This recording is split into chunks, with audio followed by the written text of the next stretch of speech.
Welcome to the Tempter Podcast. This is where we discuss embedded Linux, IoT, and anything else we find interesting. Your hosts today are Cliff Brake and Kim Raj. Hi Kim, how's it going? Very good, Cliff. Good. How about you? Yeah, real well. So the topic today is 64 bits in embedded systems, embedded Linux systems, and what are some of the trade-offs, why you might consider going 64-bit versus 32. And we just want to share some perspective and experiences on kind of where we see things going. Mm-hmm. So Kim, maybe to start off, what is a 64-bit platform? And Yeah. So, I think how we define them is generally, how many bit length your CPUs can have. So when they can process 32 bits, they are called 32 bits or forwards, or if they are able to do 64 bits, then we call them generally 64 bits. And generally the overall processing length is what we are talking about here for an operation. And generally, you have registers that are involved. So, that's how the data is transferred between the operations. So usually you have 64-bit registers, and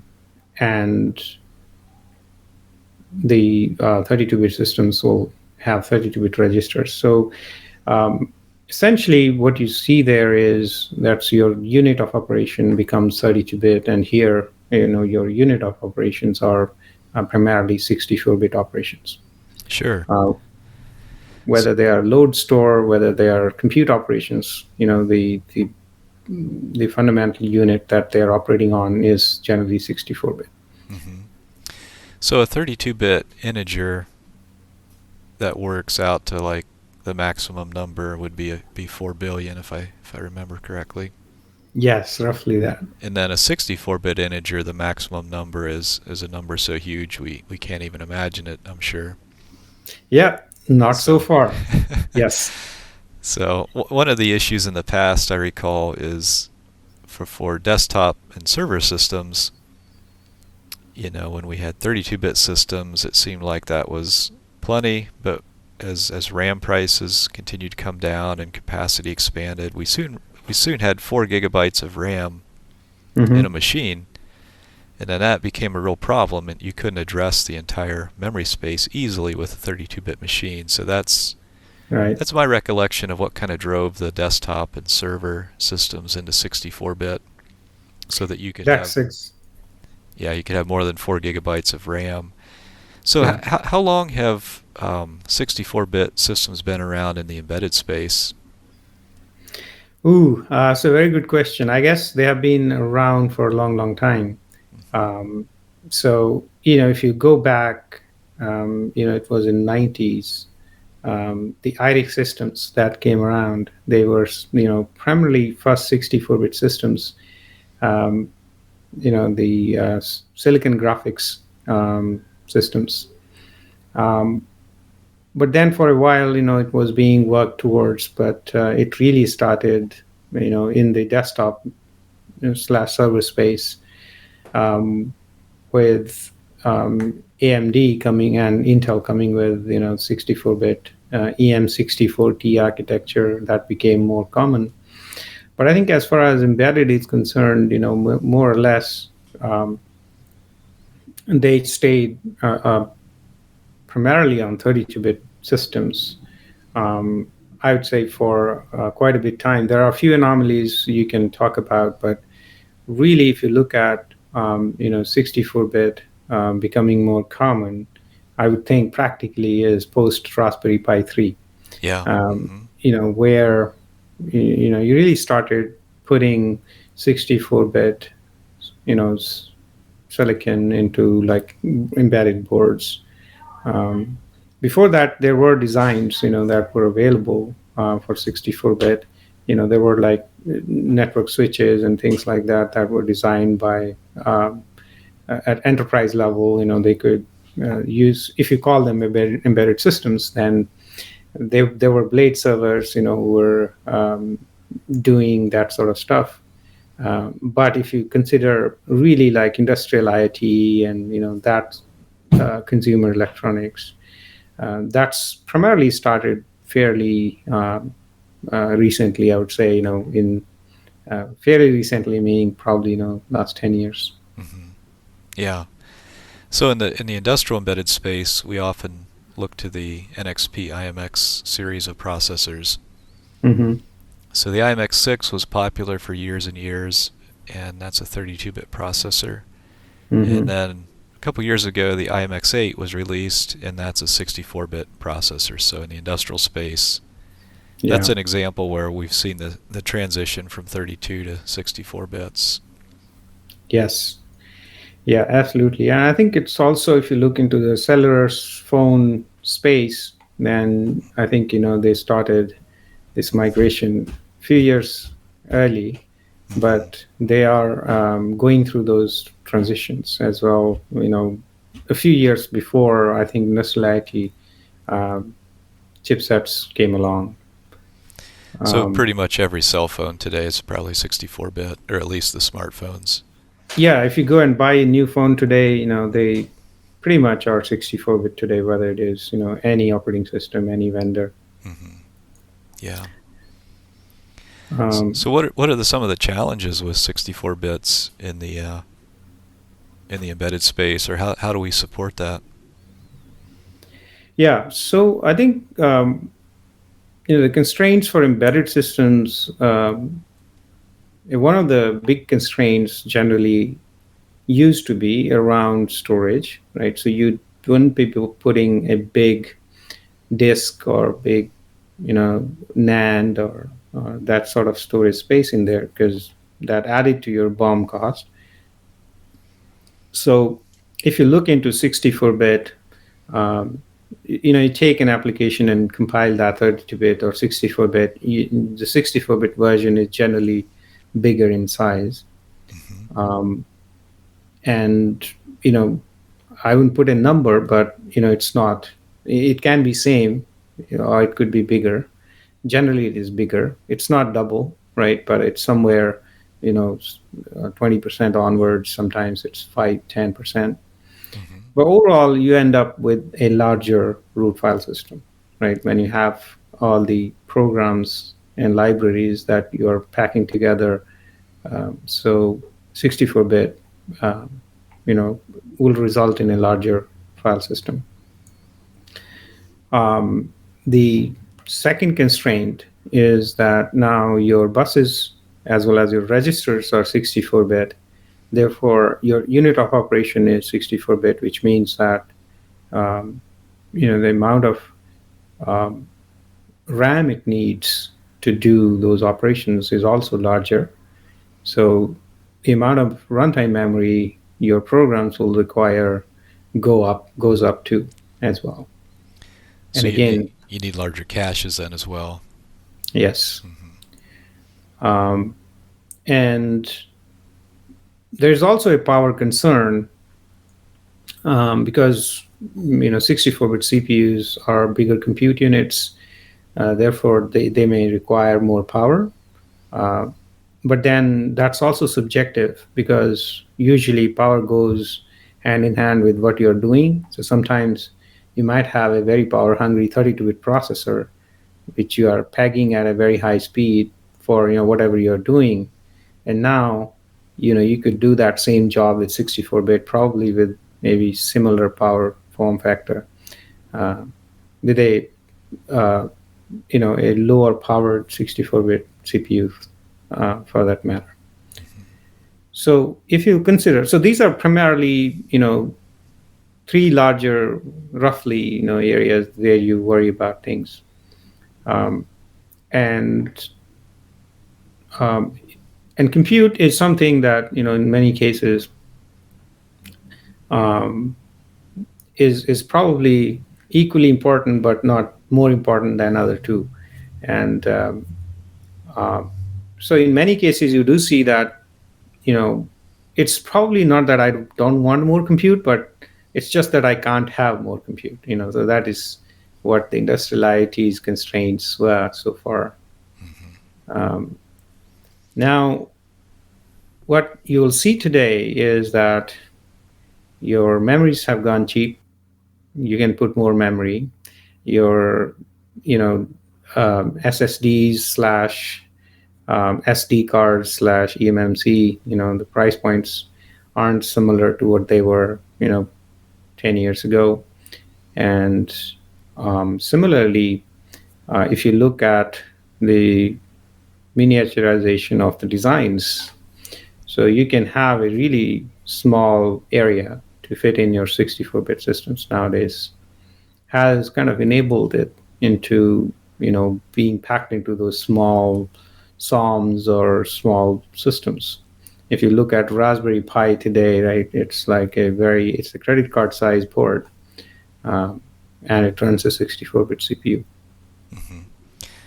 So today's 64-bit system is probably as small and power efficient as 10 years ago, the 32-bit systems, and just the reduction in processor geometries. And so how about performance? Have you done any apples to apples performance comparisons of 32-bit and 64-bit?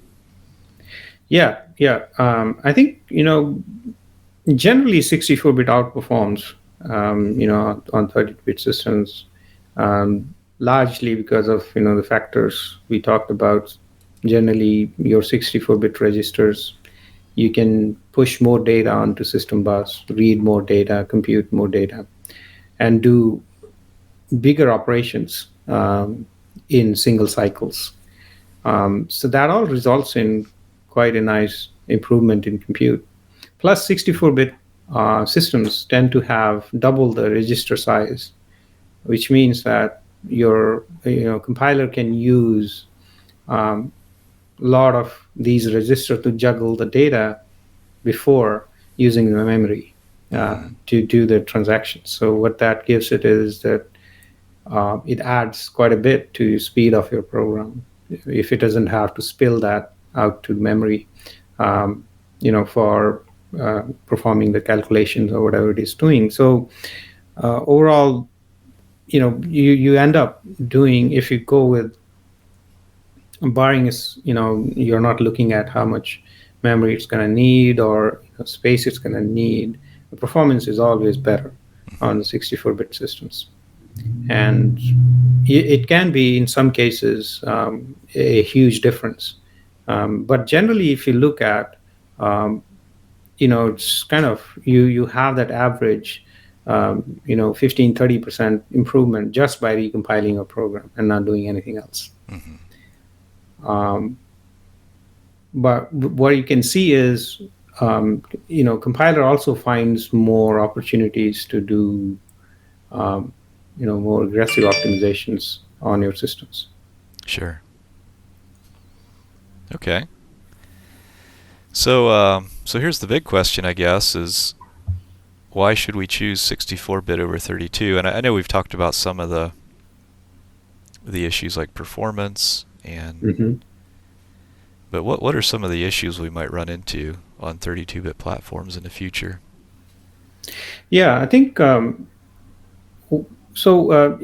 we build embedded systems, there are many factors that come into picture, and one of the big factor is the ecosystem. Mm-hmm. And what you see with the ecosystem is a lot of the development is driven, as you speak of open source communities, are around open source tools and open source projects. And you would observe that a lot of that is now default 64-bit.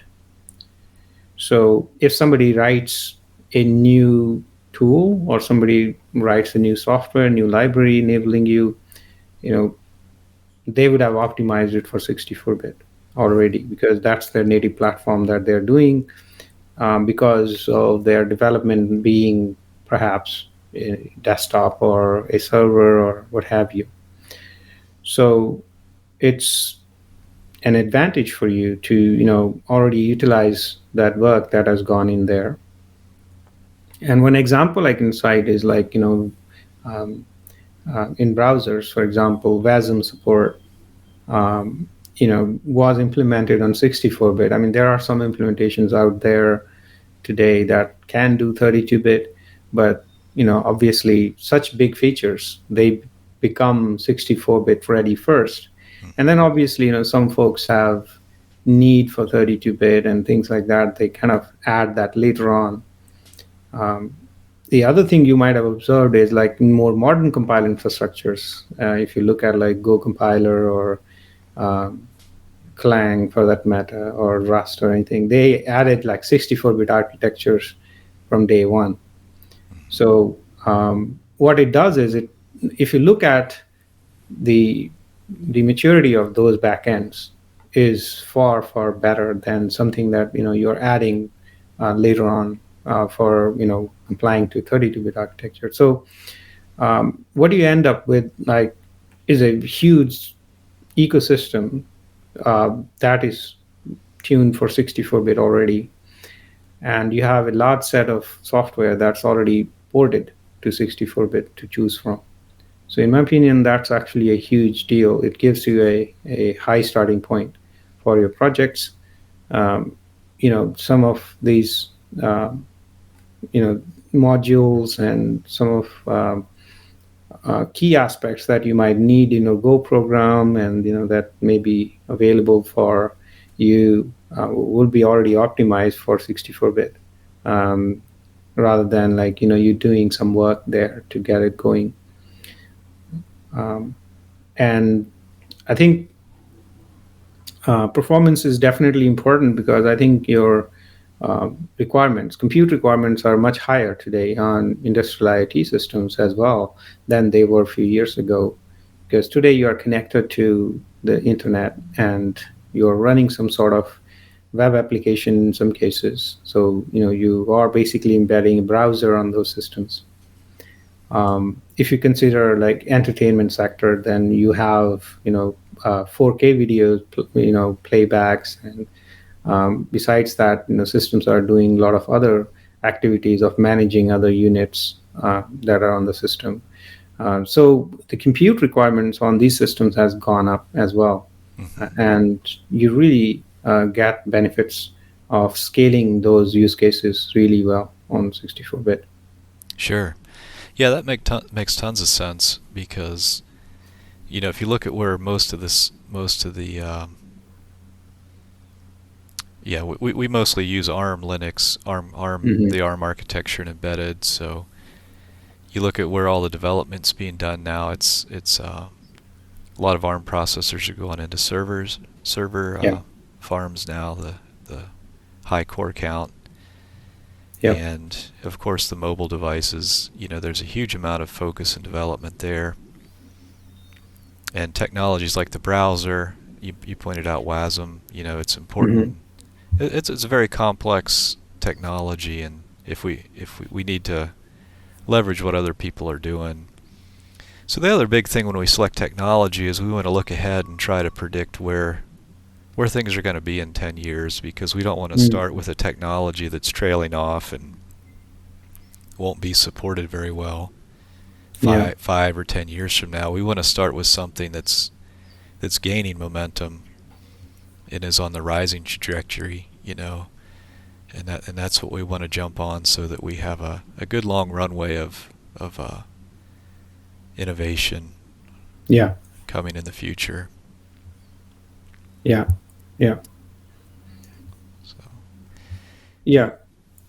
Anything else that comes to mind? I know there's why 2038, if that's a big deal or not with 32 versus 64-bit. Yeah, I think you pointed out, and I was kind of forgetting it, but so why 2038 problem is essentially where in 2038 the Unix time will wrap over, right? So 32-bit timer would basically finish off counting to the maximum that it can count. And now obviously this is a problem when your counter or your time structure is a 32-bit entity. And This is not a problem on a 64-bit systems from day one, because time t is a 64-bit entity, and you have quite a bit to overrun that 64-bit time t structure. But on 32-bit systems, this is a real problem, and 2038 is not far. As far as we consider today, it looks far, but if you consider the system you're designing today will still be in the service in 2038, very likely. Especially in the embedded space, where the life cycle tend to be way longer than some of the desktops and other computers. So if you're designing a 32-bit system today, most likely I would think you'll be paying attention, or should be paying attention, to the 2038 problem. Sure. Yeah. Because more likely you will hit this problem when your systems are in the field. Now, what you see is that the problem existed, and there were people thinking about it ahead of time, but it's not something that you can kind of switch in a day. So a lot of things, these are core structures, and you have to really plan and look through portability issues and all that sort of stuff. So right now, the good news is we do have systems, implemented or available in system software that you can basically use a 64-bit time t even on 32-bit systems. So these are changes that are just being put in place as we speak, though, right? It's not, if we build a Linux system like a year or 2 years ago, chances are it would have the Y2038 problem. Yes, absolutely, yes. So if you designed it 2 years ago and you plan to support it for another 10, 15 years, you have the problem. You have to upgrade the kernel and all the libraries and probably recompile everything, yes, basically, that deals with time. Yes. Yeah. Yeah. And it's a problem that actually is, you have to really consider each and every application, because the time val structures and time spec, all those things are very common way that people interact with the system on time. And they may be doing some typecast if you're using C, C++, and assuming things. In many cases, they just look at the time t structure and then they just typecast it to an integer or something. Mm-hmm. Yeah. So even if you recompile, it still may not work, depending on how the application developers wrote their code. Yeah. Yeah. So you have to really patch the code and look through that. But I think that's that's the other kind of thing, is that, hey, do you want to get into that issue? Or I think at this point of time, that's one attribute that you would say, let's basically use 64-bit systems as well, in my mind. That, because otherwise you have to really do the work of making sure that your systems are 64-bit time t safe. Yeah. So we don't have these problems with any of the 64-bit systems. Some of the things that I do see is that we talk about secure boot, and that those infrastructures are very well supported on 64-bit systems as well. So if you are interested in those bits, they just come out of box for you, and those are huge value in many cases. That it's something, especially if you're a small company or a single person trying to deploy a system. These are huge value if you can use them and they're available, but doing it by itself is humongous task. So you see all these advantages that you get, and I think the other thing you do see is the 64-bit is more of a common platform where you ARM you call AR64, and of course there are now variants of ARM v8 architecture and v9 now, but it's not as varied that it was in 32-bit ARM segment, where one ARM wasn't compatible with other, and you have to like really, really know what your ABI options are and things like that. So I think that's also important from portability point of view, where you can have like single application work on different 64-bit ARM architectures. Yeah, that's great. So you're saying the ARM 64-bit, there's a lot more consistency from processor to processor. The architecture is more consistent, so it's a lot easier to be portable. Yeah. Yeah, that's a good thing. I remember all the floating point differences and different things we had with 32-bit, where you saw Yeah. these big differences from part to part, and it was Yeah. fairly challenging to support all that, and they had software floating points. So yeah, it's nice that all is just standard now. Yeah, I consider that part of the friction, right? So you are distracted to do those kind of stuff, whereas you should be working on your algorithm and Right. getting that, the feature implemented. So, um, this really gets you on a right foot from the very beginning. Yeah. Okay. Well, is there anything else that comes to mind on this topic? Yeah, so I think one thing I do see is that you would see more of like maybe RISC-V 64, ARM 64, and Intel x86 64 as primarily three architectures evolving, I think, in coming futures, even into a vast landscape of the space, from embedded, from IoT up into like supercomputers. And I do see like it's unpopular opinion probably, but even in the microcontroller space, there may be 64-bit CPUs or MPUs coming soon. Sure. Yeah. Yeah, time definitely marches on, so we need to be aware of that. Yeah.